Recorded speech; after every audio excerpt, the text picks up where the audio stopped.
பிரித்தானியாவில் வரும் ஜூலை 4ஆம் தேதி தேர்தல் நடக்க உள்ள நிலையில் அனைத்து கட்சிகளும் தீவிர தேர்தல் பிரச்சாரத்தில் ஈடுபட்டு வருகிறார்கள். தற்போதைய பிரதமராக ரிஷி சுனக் பதவி வகித்து வருகிறார். மொத்தம் 650 தொகுதிகள் உள்ளன. அதில் எந்த கட்சி 326 இடங்களில் வெற்றி பெறுகிறதோ அந்த கட்சியும் 326 இடங்களில் ஆட்சி அமைக்கும் அதிகாரத்தை பெறும். இத்தகைய பரபரப்பு மிகுந்த தேர்தலில் சென்னை கொளத்தூரை பூர்வமாக கொண்டவர் ஆனந்தகுமார்.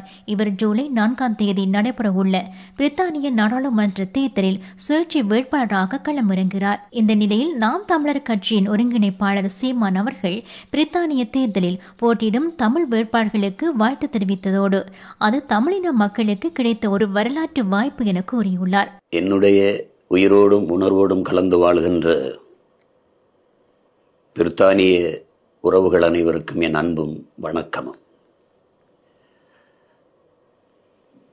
தமிழரின வரலாற்றில் நாம் அரசியல் அதிகார வலிமையற்ற எளிய மக்களாக இருந்ததால் நம்மை அழித்து ஒழித்து நம் தாய் நிலத்தை கைப்பற்றி நம்மை நாடற்றவர்களாக்கியது சிங்கள இனவாத அரசும் ஆதிக்கமும். இந்த சூழலில் நாம் பல்வேறு நாடுகளில் இடம்பெயர்ந்து வாழ வேண்டிய நிலைக்கு தள்ளப்பட்டோம். எந்த நாட்டில் வாழ்கிறோமோ அந்த நாட்டின் இறையாண்மை, ஒற்றுமை, சட்டதிட்டங்களுக்கு கட்டுப்பட்டு வாழ வேண்டும் என்பது நம்முடைய தலைவர் நமக்கு கற்பித்தது. இதன் வழியாக இன்று பிரித்தானியாவில் நீண்ட காலமாக வாழ்ந்து கொண்டிருக்கிற என் இன உறவுகள் தமிழ் தேசிய மக்களுக்கு இன்னொரு தாயகமாக விளங்குகிற நாடாக அந்நாடு இருக்கிறது என்பதில் எந்த மாற்றமும் நமக்கில்லை, எந்த கருத்து வேறுபாடும் நமக்கில்லை. இப்போது இதுவரை இல்லாத ஒரு அரிய வாய்ப்பை பிரித்தானியா தமிழின மக்களுக்கு தந்திருக்கிறது. நம்முடைய பிள்ளைகள் முதன்முறையாக பிரித்தானியா நாடாளுமன்றத்தில் போட்டியிடுகிறார்கள். இது முன் எப்போதும் நிகழ்ந்ததில்லை, முதன்முறை.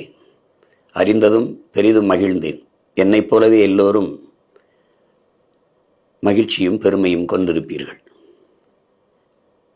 தொழிலாளர் கட்சி, அதன் சார்பாக நம் அன்பு தங்கை கிருஷ்ணி ஸ்ரீகரன் அவர்கள் போட்டியிடுகிறார்கள்.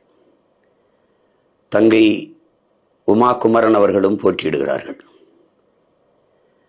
அதைப் போலவே தாராள ஜனநாயகவாதிகள் கட்சி, அதாவது லிபரல் டெமோக்ரேட்ஸ், அதிலே அன்பு தம்பி ஜாகிர் ஹுசேன் அவர்கள் போட்டியிடுகிறார்கள். இது வரலாறு தந்திருக்கிற வாய்ப்பாக நான் பார்க்கிறேன், நாம் எல்லோரும் பார்க்கிறோம். தமிழின மக்கள் அரசியல் விழிப்புணர்வு பெற்றவர்கள், ஜனநாயக கடமையில் சற்றும் தவறாது அதை நிறைவேற்றக்கூடியவர்கள். பல்வேறு நிலப்பரப்புகளில் நாங்கள் பரவி வாழ்ந்தாலும் ஒரே உணர்வில் ஒரு தாய் பிள்ளைகள் என்கிற ஓர்மையில் நாங்கள் இணைந்து வாழக்கூடியவர்கள் என்பதை காட்டுவதற்கான ஒரு அரிய வாய்ப்பாக இதை நான் பார்க்கிறேன். தூர தேசங்களோ பிரதேச எல்லைகளோ எங்களை பிரித்து பிளக்க முடியாது என்பதை காட்டுவதற்கான ஒரு நல்ல வாய்ப்பு. நாம் அழித்து ஒழிக்கப்பட்ட ஒரு இனத்தின் மக்கள் நமக்கென்று ஆதரவு கரம் நீட்டவோ ஆதரவாக குரல் எழுப்பவோ யாருமற்ற நிலையில் தனித்து விடப்பட்ட ஒரு இனத்தின் மக்கள். நமக்கு நாமேதான், நமக்கென்று யாரும் இல்லை. இந்த சூழ்நிலையில்தான் இந்த வாய்ப்பு நமக்கு வந்திருக்கிறது. அதனால் என்னரும் சொந்தங்கள், என்னிலும் இளைய என் தம்பி தங்கைகள், என் பேரன்பு மிக்க பெற்றோர்கள், வாக்குரிமை பெற்ற அத்தனை தமிழ் என் சொந்தங்களும் நம் பிள்ளைகளுக்கு தவறாது வாக்கு செலுத்தி வெற்றி பெறச் செய்து அவர்களை நாடாளுமன்றத்திற்குள் அனுப்புவதன் மூலமாக தமிழ் தேசிய இனத்தின் குரல் அங்கே ஒலிக்கும். உலகெங்கிலும் அந்த அதிர்வலைகள் பரவும். அது வருங்கால தலைமுறைக்கு ஒரு நம்பிக்கையையும் உற்சாகத்தையும் கொடுக்கும். எனவே என் அன்பு மக்கள், வரலாறு தந்திருக்கிற இந்த வாய்ப்பை தவறவிடாது பயன்படுத்திக் கொள்வீர்கள் என்று நான் உறுதியாக நம்புகிறேன். நாங்களும் இந்த களத்திலே தனித்து நின்றாலும் தொடர்ந்து உறுதியோடு போராடி கொண்டு வருவதை எங்களை உற்று நோக்கிற என் இன சொந்தங்கள் கவனிப்பீர்கள். இப்போது கூட விக்கிரவாண்டி இடைத்தேர்தலில் தேர்தல் களத்தில் நின்றுதான் வேலை செய்து கொண்டுதான் இந்த கோரிக்கையை, வாழ்த்து செய்தியை நான் அனுப்புகிறேன். எனவே அறிவார்ந்த அறத்தின் வழி நின்று வாழ்ந்த மறவர் கூட்டம், மானமும் வீரமும் அறமும் உயிரென்று வாழ்ந்த இனத்தின் மக்கள் நாம் இந்த வாய்ப்பை பயன்படுத்தி நம் அன்பு பிள்ளைகளை, அருமை தங்கை கிருஷ்ணி ஸ்ரீகரன், உமா குமரன், தம்பி ஜாகிர் ஹுசேன் இவர்களை வெற்றி பெறச் செய்து தமிழ் பேரினத்தின் ஓர்மையை உலகிற்கு எடுத்து காட்டுங்கள். நம் வலிமையை உலக சமூகத்திற்கு காட்டுங்கள் என அன்போடு உங்கள் மகன் வேண்டுகிறேன். எல்லோரும் நீங்கள் அறிந்ததுதான், நமக்கு கடைசியாக இருப்பது அரசியல் விடுதலை தான். அதை நோக்கித்தான் நாம் எல்லோரும் பயணித்துக் கொண்டிருக்கிறோம். பல்வேறு தளங்களில், பல்வேறு களங்களில், பல்வேறு நிலங்களில் நின்று போராடினாலும் நம் இலக்கு ஒன்றுதான், இனத்தின் விடுதலை. இனம் ஒன்றாவோம், இலக்கை வென்றாவோம்.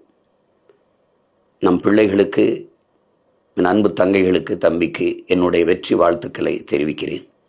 ஜூலை 4ஆம் தேதி நடக்க இருக்கிற வாக்குப்பதிவில் என் உயிருக்கு இனிய உறவுகள், மறக்காமல் வாக்கு செலுத்துங்கள். நாம் மானத்தமிழர் என்பதை உலகிற்கு காட்டுங்கள்.